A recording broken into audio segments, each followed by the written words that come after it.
வணக்கம். நாம் இன்றைக்கி சிக்கன் பிரியாணி அண்ட் செட்டிநாடு ஸ்டைலில் சிக்கன் மசாலா எப்படி செய்கிறது அப்படிங்கிறத பார்க்கலாம். அதுக்கு தேவையான மீசம் பிளாஸ் என்னென்னு பார்க்கலாம் வாங்க. அப்படின்னு பார்த்தீங்கன்னா ஃபஸ்ட்டு ஆனியன். ஸோ ஒரு ஆனியன் ரஃப்பாக சாப் பண்ணிக்கோங்க. 2 ஆனியன் பொடி பொடியாக சாப் பண்ணிக்கோங்க. இது கிரேவிக்கு. அப்புறமேட்டு இந்த டொமேட்டோ ஒரு 3 to 4 மீடியம் சைஸ் டொமேட்டோ நம்ம மிக்சியில் போட்டு அரைச்சி எடுத்துக்கலாம். அதுக்கப்புறம் மற்ற தேவையான பொருட்கள் நான் சிக்கன் கொஞ்சம் போன்லெஸ் அண்ட் போன் இருக்கிற பீசஸ் கொஞ்சம் எடுத்து வச்சுருக்கேன். அதுக்கப்புறமேட்டு கொஞ்சம் கறி லீவ்ஸ், அந்த டொமேட்டோ நம்ம அரைச்ச பியூரி, சீரகம், கடுகு, உளுத்தம்பருப்பு, மிளகு, மஞ்சத்தூள், மிளகாய்த்தூள், மல்லித்தூள், இதெல்லாம் ரொம்ப தேவையான ஐட்டம்ஸ். ஸோ கருவேப்பிலையும் இங்கே வாஷ் பண்ணி வச்சுருக்கேன். பாஸ்மதி அரிசி ஒரு டம்ளர் நான் பிரியாணி செய்கிறதுக்காக போட்டிருக்கேன். இது போனோடு இருக்கிற சிக்கன் நான் பிரியாணிக்கு தனியாக எடுத்து வச்சுருக்கேன். ஸோ புதினா, கொத்தமல்லி, தக்காளி இது பிரியாணிக்காக நறுக்கி வச்சுருக்கு. ஸோ இதெல்லாம் தான் தேவையான ஐட்டம்ஸ். கிரேவி அண்ட் பிரியாணி ரெண்டுத்துக்குமே இவ்வளோ தான் தேவையான ஐட்டம்ஸ் மொத்தமாக. இது இருந்தாலே நம்ம சூப்பரான பிரியாணியும் சிக்கன் கிரேவியும் நம்ம செஞ்சிடலாம். ஸோ அந்த ஜூலியன்ஸாக மெலிஸாக வெட்டியிருக்கிறது பிரியாணிக்கான ஆனியன். 3 விதமாக வெங்காயம் வெட்டியிருக்கேன். ஒரு கடாய் வச்சுட்டு அதில் கொஞ்சமாக எண்ணெய் ஊற்றிட்டு அதில் சீரகம் ஒரு 1/4 டீஸ்பூன் போட்டுட்டு நம்ம ரஃப்பாக சாப் பண்ணியிருக்கிற ஆனியன் போட்டு நல்லா ஒரு 2 minutes மட்டும் வதக்கிட்டால் போதும். அதுக்கப்புறமேட்டு ஒரு டீஸ்பூனுக்கு மிளகு, முழு மிளகு போட்டு இதை நம்ம லைட்டாக வதக்கி எடுத்துக்கலாம். ஸோ இது 3த்தையும் நம்ம ஆற வச்சு மிக்சியில் போட்டு அரைச்சி எடுத்துக்கணும். ஜஸ்ட் மிளகு, சீரகம், ஆனியன் ஒரு 2 ஸ்பூன் ஆயில் விட்டு வதக்கி எடுத்தால் போதும். சீரகம் கரியாமல் பார்த்துக்கோங்க. திரும்ப அதே கடாயில் 1 ஸ்பூன் ஆயில், 1 ஸ்பூன் நெய், இது 2 விட்டுட்டேன். கொஞ்சோண்டு கடுகு போட்டிருக்கேன். கடுகு போட்டுட்டு அது நல்லா கொஞ்சம் பொரிஞ்சு வரும்போது சீரகம் ஒரு 1/4 டீஸ்பூன் திரும்பவும் கொஞ்சம் ஆட் பண்ணிக்கலாம். அதுக்கப்புறமேட்டு லைட்டாக அதை டாஸ் பண்ணி விட்டுக்கோங்க. அப்புறம் கறி லீவ்ஸ் ஆட் பண்ணிக்கோங்க. வாஷ் பண்ணி வச்சுட்டு ஒரு 2 கைப்பிடி அளவுக்கு கறி லீவ்ஸ் ஆட் பண்ணிக்கோங்க. கருவேப்பிலை வர அளவுக்கு ஃப்ரை ஆனதுக்கப்புறமேட்டு நம்ம பொடியாக நறுக்கி வச்சுருக்கிற வெங்காயம் ஆட் பண்ணிக்கலாம். இந்த வெங்காயம் நல்லா ஒரு பொன்னிறமாக வர வரைக்கும், கேரமலைஸ் ஆகிற வரைக்கும் நம்ம நல்லா வதக்கணும். ஸோ இது பெப்பர் கிரேவிங்கிறதுனால கொஞ்சம் காரமாக இருக்கும்.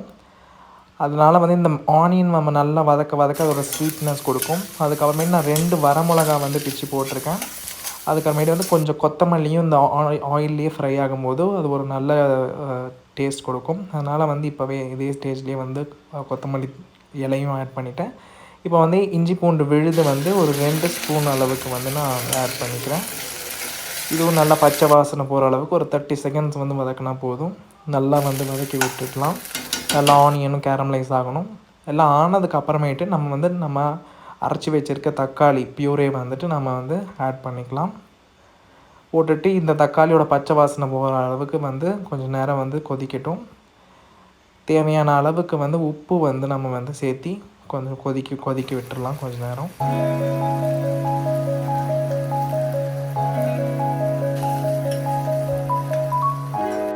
இப்போ நமக்கு தேவையான பொடிகள் ஆட் பண்ணலாம். முதல்ல மஞ்சத்தூள் 1/4 டீஸ்பூன், மிளகாய்த்தூள் ஒரு டீஸ்பூன், தனியாத்தூளும் ஒரு 1.5-2 டீஸ்பூன் அளவுக்கு. தனியாத்தூள் மிளகாய்த்தூளை விட அதிகமாக இருக்கணும் இந்த கிரேவிக்கு. போட்டுட்டு நல்லா மிக்ஸ் பண்ணி விட்டுடுங்க.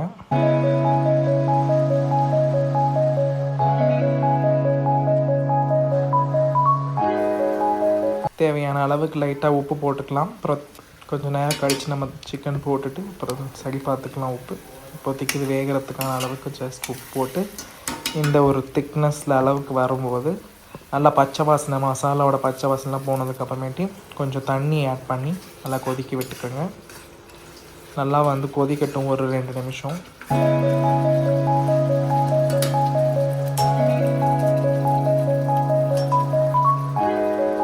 ஒரு 2 நிமிஷம் கொதி வந்ததுக்கப்புறம் இப்போ நம்ம அந்த அரைச்சி வச்ச அந்த மிளகு, ஆனியன், சீரகம் இதை நம்ம வதக்கி வச்சோம் இல்லையா, அதை அரைச்சி அதையும் அதில் கொஞ்சம் தண்ணி அலசி கூட நம்ம இதை சேர்த்திக்கலாம்.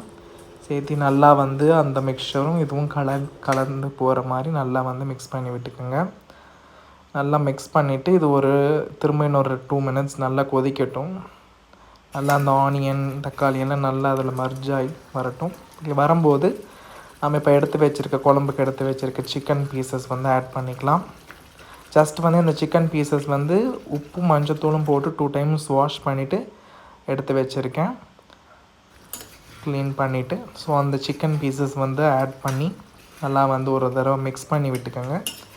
இரும்பு கடாய்ங்கிறதுனால வந்து அப்பப்போ வந்து ஜஸ்ட் வந்து கிளறி விடணும். ஸோ வந்து இப்போ நம்ம சிக்கன் ஆட் பண்ணதுக்கப்புறம் 2 மினிட்ஸ் வந்து ஹைலேயே இருக்கணும்.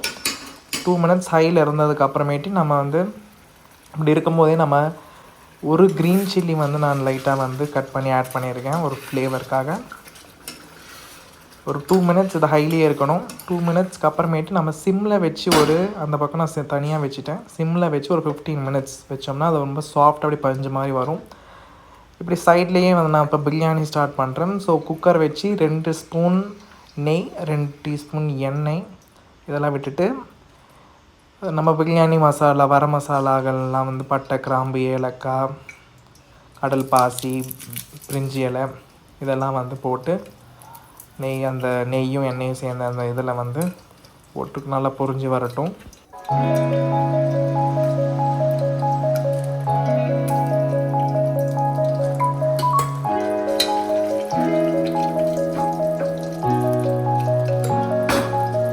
நல்லா வந்து அது பொரிஞ்சு இந்த மனம் வந்து நல்லா ரிலீஸ் ஆகும். அதுக்கு முன்னாடி வந்து வேறு எதுவும் ஆட் பண்ணாதீங்க. அது அந்த மனம் நல்லா ரிலீஸ் ஆகிற வரைக்கும் பொறுமையாக வந்து கொஞ்சம் நேரம் வந்து அதை வதக்கி விட்டுட்டுருங்க. அந்த நல்லா ஸ்மெல் வந்ததுக்கு அப்புறமேட்டு நம்ம அந்த மெலிஸாக கட் பண்ணி வச்சுருக்க ஆனியன் வந்து நம்ம போட்டு ஆட் பண்ணிக்கலாம்.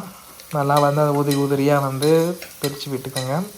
ஸோ இதுவும் வந்து நல்லா வந்து ஓரளவுக்கு நல்லா கேரமலைஸ் ஆகணும். நல்லா வதங்குற அளவுக்கு கொஞ்சம் நேரம் விடுங்க. ஒரு 2-3 மினிட்ஸ்க்கு அப்புறமேட்டு வந்து நம்ம ஜிஞ்சர் கார்லிக் பேஸ்ட் வந்து போட்டுக்கலாம், ஒரு 1.5 டீஸ்பூன்.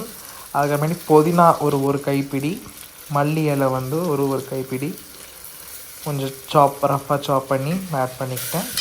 ஸோ இது எல்லாத்தையும் நம்ம வந்து மிக்ஸ் பண்ணி விட்டுக்கலாம்.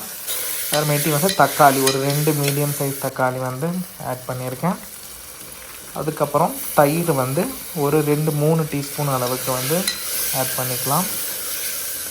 இதை ஆட் பண்ணிவிட்டு தக்காளி அதெல்லாம் வதங்குறதுக்கு வந்து லைட்டாக வந்து நான் உப்பு சேர்த்துக்கிறேன். அதுக்கப்புறமேட்டு நம்ம வந்து மஞ்சத்தூள், மல்லித்தூள் வந்து ஒரு டீஸ்பூன், மிளகாய் தூள் வந்து ஒரு டீஸ்பூன் இதெல்லாம் போட்டுட்டு நல்லா வந்து மிக்ஸ் பண்ணி விட்டுக்குங்க. இப்போ வந்து லைட்டாக வந்து தண்ணி ஊற்றி இந்த மசாலாலாம் வந்து நல்லா ஜெல் ஆகிறதுக்கோசரம் லைட்டாக தண்ணி ஊற்றி கொஞ்சம் நேரம் வந்து ஒரு 2 மினிட்ஸ் கொதிக்க விடுங்க. ஸோ இந்த ஆனியன், டொமேட்டோ, இந்த மசாலா கூட நல்லா சேர்ந்து ஒரு நல்ல டேஸ்ட் வரும். இந்த டைமில் வந்து நம்ம பிரியாணிக்கு எடுத்து வச்சுருக்க சிக்கன் பீசஸ் வந்து நம்ம ஆட் பண்ணிக்கலாம். இது ஒரு 5 மினிட்ஸ் வந்து இப்போ முன்னாடி நம்ம அரிசி போடுறதுக்கு முன்னாடியே வந்து இந்த சிக்கன் பீசஸ் போட்டு குக் பண்ணலாம். அதுக்கப்புறமேட்டு வந்து நான் லைட்டாக திரும்ப கொஞ்சம் வந்து மல்லியும் புதினாவும் கொஞ்சம் சேர்ந்து போடுறேன். திரும்ப கொஞ்சம் ஃப்ளேவருக்காக லேயர் பை லேயராக போடும்போது நமக்கு கொஞ்சம் நல்ல ஃப்ளேவர் கிடைக்கும். ஸோ தேவையான அளவுக்கு கொஞ்சம் உப்பு போடுறேன் திரும்ப அந்த கறி வேகிறதுக்கு. இந்த பக்கம் பார்த்திங்கன்னா மீன்வெயில் நம்ம கிரேவி வந்து 15 நிமிஷம் பக்கம் ஆக வந்து கிட்ட வர நல்லா வந்து பஞ்சு மாதிரி வந்து சாஃப்டாக இருக்கும். ரொம்ப நேரம் வேக தேவையில்லை. 2 நிமிஷம் ஹையில், 15 நிமிஷம் சிம்மில் வந்து வெந்தால் போதும். கொத்தமல்லி இலை போட்டுட்டு ஆஃப் பண்ணிடலாம் நம்ம ஸ்டவ்வை. நம்ம chicken gravy, pepper chicken gravy ready. So இந்த பக்கம் நம்ம பிரியாணிக்கும் அதுக்குள்ளே சிக்கன் பீசஸ் வந்து வெந்துட்டுருக்கும். ஒரு 5 மினிட்ஸ் ஆச்சுன்னா போதும், ஓரளவுக்கு நல்லா வந்து வெந்திருக்கும். இப்போ இந்த டைமில் வந்து நம்ம அரிசிக்கு தேவையான அளவுக்கு தண்ணி, 1 டம்ளர் அரிசிக்கு 1 டம்ளர் தண்ணி. ஸோ வந்து நான் 1.25 டம்ளர் அரிசி எடுத்தேன், அதனால் நான் வந்து 1.25 டம்ளர் தண்ணி போட்டிருக்கேன்.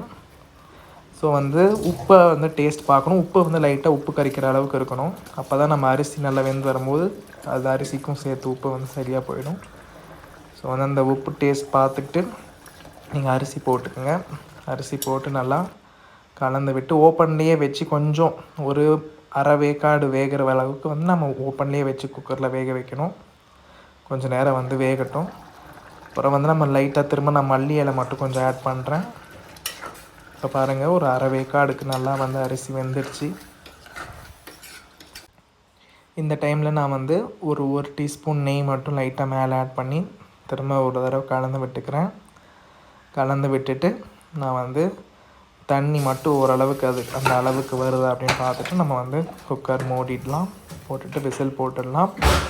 ஒரு 7 மினிட்ஸ் சிம்மில் வச்சுட்டு ஒரு 7 மினிட்ஸ் மட்டும், அது விசில் கூட வர தேவையில்லை, 7 மினிட்ஸ் நம்ம சிம்மில் இருந்தால் போதும். பிரியாணி ரெடி ஆகிடும். சிக்கன் கிரேவி பார்க்கலாம் பாருங்கள், இப்படி பஞ்சு மாதிரி வந்திருக்கு. ஸோ சிம்மில் வச்சுருக்கேன் பிரியாணி. 7 மினிட்ஸில் நமக்கு பிரியாணியும் ரெடி ஆகிடும். 7 மினிட்ஸ் ஆச்சு. நான் குக்கர் ஓப்பன் பண்ணுறேன். பிரியாணி வந்து நல்லா ஓரளவுக்கு உதிரியாக நல்லா வந்திருக்கு. டேஸ்ட் சூப்பராக இருந்துச்சு. பீசஸும் வந்து பர்ஃபெக்டாக வெந்துருந்துச்சு. ஓவர் குக் ஆச்சுன்னா வந்து ரப்பர் மாதிரி ஆகிடும். இந்த டைமிங் இருந்தால் போதும். இந்த டைமே வந்து அதுக்கு வேகிறதுக்கு ரொம்ப போதுமான டைம். இந்த வீடியோ பிடிச்சிருந்துச்சுன்னா மறக்காமல் லைக் பண்ணுங்கள், கமெண்ட் பண்ணுங்கள், சப்ஸ்கிரைப் பண்ணுங்கள். Thank you. See you in next video. Bye.